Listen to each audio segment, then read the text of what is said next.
ஆண்டவர் என்னை ஆண்டவரை ஏற்றுக்கொண்டதிலிருந்து நான் இன்றைக்கு என்னவாக இருக்கிறேன்? பரிசுத்தமா இருக்கிறேன், நீதிமானா இருக்கிறேன் என்று சொல்லுகிறது இல்ல, செய்கையில காண்பிக்க வேண்டும். அல்லேலூயா.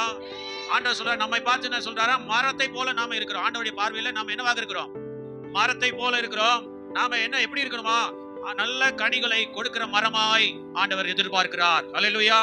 அந்த நம்முடைய ஆண்டவர் எதிர்பார்க்கிறது நல்ல கனி. நீ உன்னை நல்ல மரமாக உன்னை படைத்தேன், நல்ல மரமாக உன்னை உருவாக்கினேன், நல்ல மரம் என்று நினைத்து உனக்கு தண்ணி ஊத்தினேன், நல்ல மரம் நினைச்சு என்னுடைய தோட்டத்தில் உன்னை நட்டி வைத்தேன், நல்ல மரம் என்று சொல்லி உனக்கு உரம் போட்டேன், நல்ல மரம் என்று சொல்லி உன்னை சுத்திலும் களைகளை எல்லாம் பிடுங்கி போட்டேன். அல்லேலூயா. ஆனா நீ எனக்கு என்ன மாதிரி கனிகளை தரணும்? நல்ல கனிகளை தர வேண்டும். அல்லேலூயா. நீ மனம் திரும்பினாய் என்று சொல்லுகிறாயே, மனம் திரும்புதலுக்கு ஏற்ற கனியை நீ தருகிறாயா என்று ஆண்டவர் இன்றைக்கு கேட்கிறார். அல்லேலூயா. உங்களையும் என்னையும் பார்த்து, என்னையும் சேர்த்து தான் சொல்றேன், மனம் திரும்புதலுக்கு ஏற்ற கனிகளை கொடுங்க. அல்லேலூயா. ஐதா சொல்ல, மனம் திரும்புகள், பரலோக ராஜ்யம் சமீபித்திருக்கிறது. ஆகவே நீங்கள் மனம் திரும்பிட்டேன்னு சொன்னீங்கன்னா என்ன சொல்லப்பா?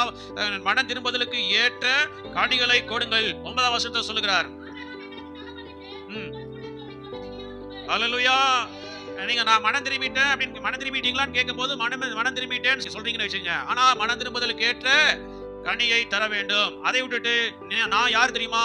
நான் எங்க தாத்தா யார் தெரியுமா? எங்க முப்பாட்டன் கிறிஸ்டியன். அல்லேலூயா. எங்க முப்பாட்டன் காலத்துல இருந்து நாங்க கிறிஸ்தவர்கள். நான் எங்க தாத்தா கிறிஸ்தவர், எங்க அப்பா கிறிஸ்தவர், நான் கிறிஸ்தவன், எங்க பிள்ளைங்க கிறிஸ்தவங்க, என் பேரே பாத்தீங்கன்னா எல்லா கிறிஸ்தவ ஃபேமிலி அப்படின்னு இருந்தீங்கன்னா, நாங்க சொல்றாரு, நீங்க பார்க்கும்போது நான் எங்க ஆபிரகாம் எங்களுக்கு தகப்பன் என்று உங்களுக்குள்ளே சொல்லிக் கொள்ள நினையாதிருங்கள். நான் என் ஃபேமிலி எப்பேற்பட்ட ஃபேமிலி தெரியுமா? பரம்பரையா கிறிஸ்துவ ஃபேமிலி. ஆண்டவரை பரம்பரையா ஏற்றுக்கொண்டவர்கள், பரம்பரையா ஆண்டவரை விசுவாசித்தவர்கள்.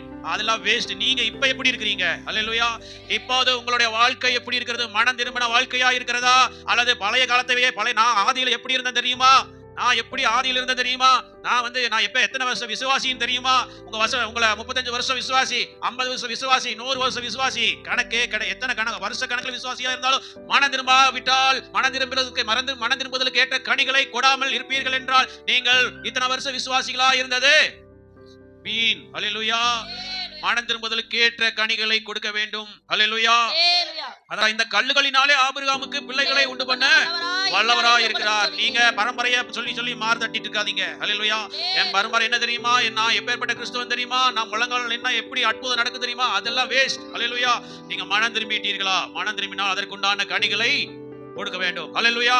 இல்லாவிட்டால் ஆண்டவர் சொல்லுகிறார், இங்கே பார்க்கும் பொழுது 10ஆம் வசனத்துல, கோடாரியானது மரங்களின் வேர் அருகே வைத்திருக்கிறது. கோடாரியானது மரங்களின் வேர் அருகே வைத்திருக்கிறது. மரங்களின் வேர் அருகே வைத்திருக்கிறது.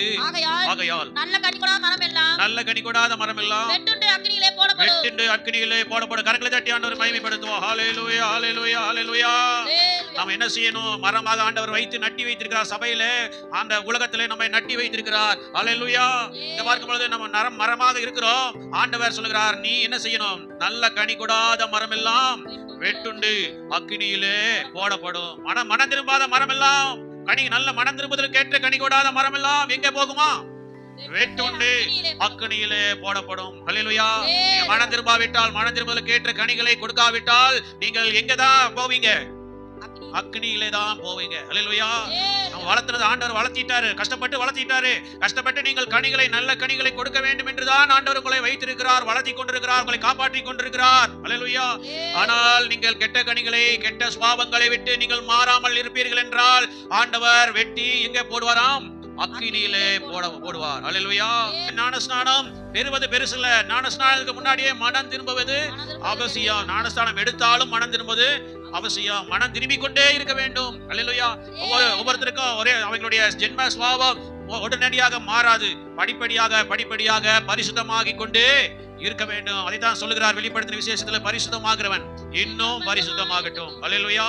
அசுத்தமாய் இருக்கிறவன் இன்னும் அசுத்தமாய் இருக்கட்டும். அல்லேலூயா.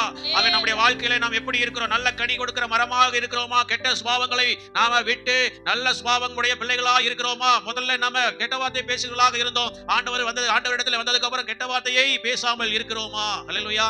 பார்க்கும் பொழுது தண்ணி போடுகிறவர்களாக இருந்தோம் முதல்ல, இப்பொழுது தண்ணி போடாம இருக்கிறோமா? அல்லேலூயா. பார்க்கும் பொழுது ஒவ்வொரு காரியங்களை நம்மை ஆராய்ந்து பார்க்க வேண்டும். ஆண்டவரை ஏற்றுக்கொள்வதற்கு முன் ஆண்டவர் ஏற்றுக்கொண்டதுக்கு பின் நம்முடைய நடவடிக்கைகள் எப்படி இருக்கிறது? ஹல்லேலூயா. ஆகவே நம்முடைய நடவடிக்கைகளை குறித்து ஆண்டவர் நாம எப்படி இருக்கிறோம், நல்ல மரமாக நல்ல கனி கொடுக்கிற மரமாக இருக்க வேண்டும் என்று ஆண்டவர் விரும்புகிறார். ஹல்லேலூயா. ஆகவே நம்முடைய வாழ்க்கையை நாம் சீர்தூக்கி பார்க்க வேண்டியது அவசியமா இருக்கிறது. ஹல்லேலூயா. அதே மாதிரி மத்தேயு 7ஆம் அதிகாரத்துல 16ஆம் வசனத்துல இருந்து படிங்க. அவர்களுடைய கனிகளினாலே அவர்களை அறிவீர்கள். முட்செடிகளில் திராட்சை பழங்களையும் முட்பூண்டுகளில் அத்தி பழங்களையும் பறிக்கிறீர்களா? அப்படின்னா நீங்க போய் முச்செடியை நட்டிட்டு முள்ளு மரத்தை நட்டிட்டு அதுல போய் ஆப்பிள தேடினீங்கன்னா கிடைக்குமா? கிடைக்காது. அதே போல முள் பூண்டு விஷமுள் பூண்டை நட்டிட்டு களைய நட்டிட்டு அதுல இருந்து உங்களுக்கு தக்காளி கேட்டீங்கன்னா தக்காளி கிடைக்குமா? கிடைக்காது. குரமத்தங்காய் தான் கிடைக்கும். அதை போட்டு நீங்க தக்காளிக்கு பதிலாக சாப்பிட்டீங்கன்னா என்ன செய்யும்? கசக்கும். அல்லேலூயா. அந்த மாதிரி ஆண்டவர் சொல்லுகிறார், நான் உன்னை குரமத்தங்காயா நட்டல, உன்னைய வேலி முள்ளாக நட்டல, நற்குல திராட்சை செடியாக நல்ல மரமாக நல்ல கனி கொடும் மரமாக உன்னை நட்டி இருக்கிறேன். நான் உன்னிடத்துல எதிர்பார்க்கிறது ஒன்றே ஒன்றுதான், நல்ல கனி. அல்லேலூயா. நல்ல கனி கூடாத மரம் எல்லாம் அக்னியிலே வெட்டுண்டு அக்னியிலே போடப்படும். அல்லேலூயா. ஆகவே அந்த கனி எதனால் அறிவீர்கள்? அவர்கள் சுபாவம் உங்களை காட்டி கொடுக்கும். நீங்கள் நல்லவர்களா, நீங்கள் கெட்டவர்களா, நீங்கள் கிறிஸ்தவர்களா, நீங்கள் துன்மார்க்கர்களா என்பதை உங்களுடைய சுபாவம் காட்டி கொடுக்கும். உங்களுடைய கேரக்டர் காட்டி கொடுக்கும். உங்களுடைய நடவடிக்கைகள் காட்டி கொடுக்கும். ஹல்லேலூயா. உண்மையான கிறிஸ்தவர்களா இல்லையா என்பதை உங்களுடைய சுபாவம் காட்டி கொடுக்கும். அதை தான் சொல்கிறார். எப்படி? அவர்களுடைய கனிகளினாலே அவர்களை அறிவீர்கள். முட்செடிகளில் திராட்சை பழங்களையும் முட்பூண்டுகளில் அத்தி பழங்களையும் பறிக்கிறார்களா? அப்படியே நல்ல மரமெல்லாம் நல்ல கனிகளை கொடுக்கும், கெட்ட மரமோ கெட்ட கனிகளை கொடுக்கும். நல்ல மரம் கெட்ட கனிகளை கொடுக்க மாட்டாது, கெட்ட மரம் நல்ல கனிகளை கொடுக்க மாட்டாது. நல்ல கனி கொடாத மரம் எல்லாம் வெட்டுண்டு அக்னியிலே போடப்படும். அல்லேலூயா. ஆகவே நாம் என்ன செய்யணும்? கனி கொடுக்கிற மரமாக, நல்ல கனி கொடுக்கிற மரமாக ஆண்டவர் மாற்றி நாம மாற வேண்டும். நம்முடைய சுபாவம் மாறணும். அல்லேலூயா. ஆண்டவர் நமக்கு எல்லா காரியத்தையும் செய்கிறார். ஆனா நம்ம கொடுக்க வேண்டியது ஒண்ணே நல்ல கனி. அல்லேலூயா. ஆண்டவர் எதிர்பார்க்கிற கனி. அல்லேலூயா.